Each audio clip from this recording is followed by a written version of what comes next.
আমাদের শত পার্থক্য সত্ত্বেও আমরা কারোর শত্রু নই, পরস্পরের শত্রু নই। আজকে বসলাম এই জন্য, পরিস্থিতি যা পত্রপত্রিকায় দেখছি, মানুষের মধ্যে দেখছি, তো মনে অনেকগুলো প্রশ্ন জেগেছে। সেই প্রশ্নগুলোর জবাব খুঁজে পাওয়ার জন্য আপনাদের সঙ্গে বসা। এই সরকার যখন গঠন হয় জুলাই অভ্যুত্থানের পরপরই আমি বিমানবন্দরে উপস্থিত হওয়ার 8 তারিখে, মনে আছে আপনাদের, সবার কাছে একটা আহ্বান জানিয়েছিলাম এবং আন্তরিকভাবেই বলেছিলাম। এটা কোনো রাজনৈতিক বক্তব্য বা এরকম যারা শুনছে শ্রোতা তোষণ বক্তব্য ছিল না। বলছিলাম যে এটা আমরা একটা পরিবার। আমরা আমাদের নানা মত থাকবে, নানা ধর্ম থাকবে, নানা রীতিনীতি থাকবে, কিন্তু পরিবার এক।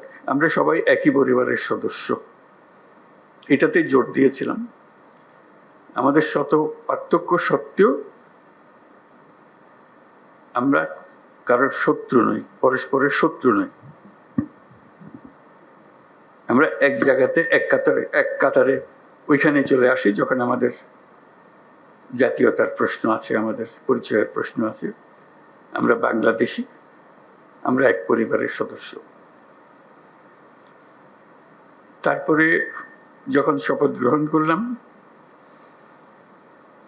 তখন থেকেই শোনা আরম্ভ করলাম যে সংখ্যালঘুদের উপরে অত্যাচার হয়েছে। আমার মনটা খারাপ হয়ে গেল। একটু আগে বললাম আমি এই কথা, এখন বলেছি অত্যাচার হয়েছে। এর পরে আমি ঢাকেশ্বরী মন্দিরে গেলাম, আপনারা ছিলেন। সেখানেও একই কথা বললাম যে আমরা একই পরিবারের সদস্য, এবং বলছে যে আমরা অন্য সব দাবি দেওয়া বাদ দিলেও একটা দাবি আমাদের একদম পরিষ্কার, আমাদের সবার সমান অধিকার, বলার অধিকার, ধর্মের অধিকার, কাজকর্মের অধিকার, এবং সেটা আসছে আমাদের সংবিধান থেকে, নাগরিক হিসেবে আমাদের প্রাপ্য। এবং রাষ্ট্রের দায়িত্ব হলো এটা নিশ্চিত করা। এবং আমি আন্তরিকভাবেই বলার চেষ্টা করেছিলাম, যেহেতু রাষ্ট্রের দায়িত্ব এখন আমাদের হাতে, এটা আমাদের দায়িত্ব নিশ্চিত করা, দায়িত্ব যে সংবিধান নাগরিককে যে দায়িত্ব দিয়েছে সেই দায়িত্বগুলো তার কাছে পৌঁছে দেওয়া, নিশ্চিত করা। তারপরেও কথাটা উড়ে গেল না। শুনলাম এখনো সংখ্যালঘুদের উপরে হামলা হচ্ছে। আমি সবাইকে নিয়ে বসলাম, আলাপ করলাম এটা কিভাবে করা যায়, এটার থেকে উদ্ধার পাওয়া যায় কিভাবে। তখন দুর্গাপূজার সময় আসলো, তখন বললাম যে একটা সুযোগ, কারণ এখানে একটা বড় সমস্যা হইতে পারে, যেহেতু এটা পূজার ব্যাপার, আনন্দের ব্যাপার, উৎসবের ব্যাপার, এখানে হামলা হওয়ার সম্ভাবনা আছে। আমাদেরকে নিশ্চিত হতে হবে যে হিন্দু সম্প্রদায়ের উপরে কোনো রকমের হামলা যেন না হয়। আমি খুব খুশি হলাম, সবাই তা খুব সিরিয়াসলি নিল। আপনাদের মনে আছে, খুব উৎসব সহকারে সবাই দুর্গাপূজা করলো। কয়েক হাজার পূজা মণ্ডপ ছিল, সব জাতীয় খবর হলো সুন্দর হয়েছে। তাঁতিবাজারে একটা ঘটনা হয়েছিল, একটা ককটেল ফাটিয়েছিল একজন, ফাটায়নি, ককটেল মেরেছিল, এটি একমাত্র খবর ছিল। তবু আনন্দিত হয়েছিলাম, নিশ্চিত হয়েছিলাম এই জন্য যে আমরা সবাই একযোগে, এবং সেখানে সবাই যোগদান করেছে। এটা শুধু হিন্দু সম্প্রদায়ের উৎসবের বিষয় ছিল না, এটা পুরা জাতীয় উৎসবে পরিণত হয়েছিল। সবাই উৎসব করেছে, ছেলে মেয়েরা গেছে, বুড়া বুড়িরা গেছে, মুসল্লিরা গেছে, মৌলানারা গেছে, সবাই গেছে, আনন্দ সহকার করেছে। তারপরে মনে একটু তৃপ্তি পেলাম যে না, একটু তো কাজ করেছি। এখন আবার নতুন কথা, হামলা হচ্ছে, অত্যাচারিত হচ্ছে, এবং বিদেশি গণমাধ্যমে না, এটা প্রচার মাধ্যমে বলবো, প্রচার মাধ্যমে প্রচারিত হচ্ছে যে এটা হচ্ছে। তা আমি খোঁজ নিচ্ছি যে কেন হচ্ছে, কি হচ্ছে। সব দিক থেকে খবর না, হচ্ছে না। ওই যে এক খবর হলো হচ্ছে, আর খবর হলো হচ্ছে না, মাঝখানে একটা ফাঁক থেকে যাচ্ছে। এটা ঠিক না, এটার অবসান হতে হবে। আমাদেরকে যে তথ্য আমরা পাচ্ছি সেই তথ্য ভুল হতে পারে, কাজে তথ্যের উপরে ভরসা করে বসে থাকলে কিছু নাই, এটা অন্ধের মতো বসে থাকার মতো। আমাদেরকে ভেতরে গিয়ে দেখতে হবে প্রকৃত ঘটনাটাকে। তথ্যের মধ্যে গরমিল কেন? তা কি ওরা যা বলছে সেটা মিথ্যা প্রচার? আমরা যা বলছি সেটা মিথ্যা প্রচার?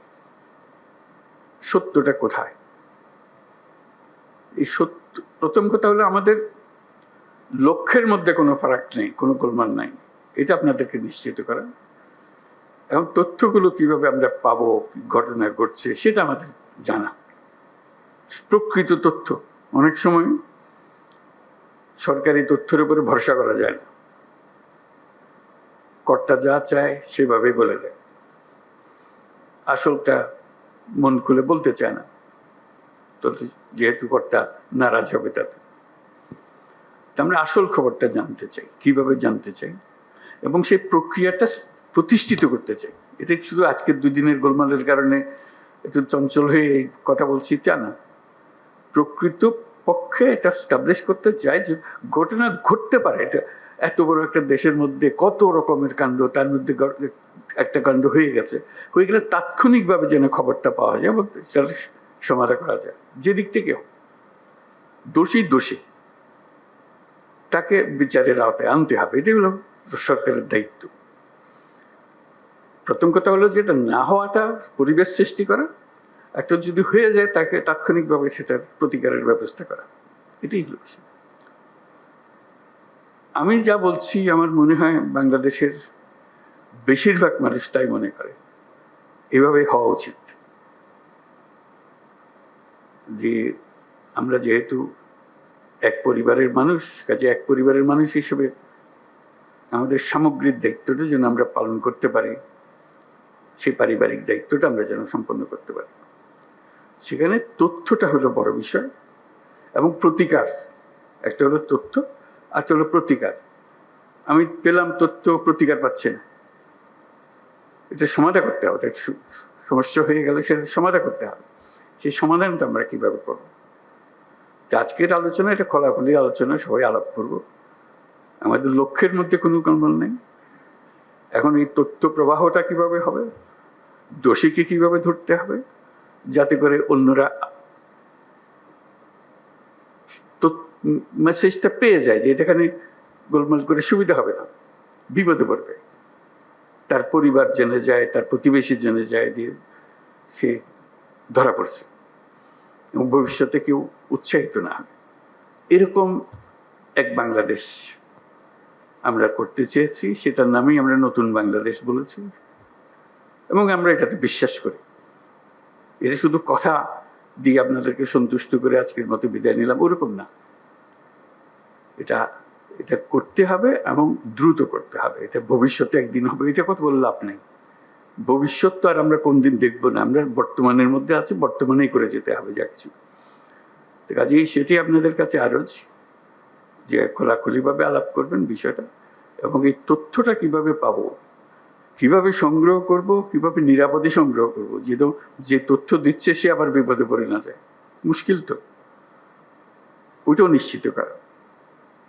এবং সত্যি প্রকৃত দোষী ব্যক্তি চিহ্নিত হয়েছে, এবং সবাই আনন্দিত হয়েছে যে খবরটা ঠিক জায়গাতে পৌঁছেছে, এবং সেই খবরটার একটা প্রতিকার এসছে। শুধু খবর দেওয়া না, খবরের পেছনে এটা প্রতিকারও এসছে। তো তো সেই বিষয়গুলো আলোচনার জন্য আজকে এসেছি। আপনারা খোলাখুলিভাবে আলাপ করবেন। আদিলুর বোধহয় এটা সঞ্চালন করবে, আর উপদেষ্টা আদিলুর। ধন্যবাদ সবাই।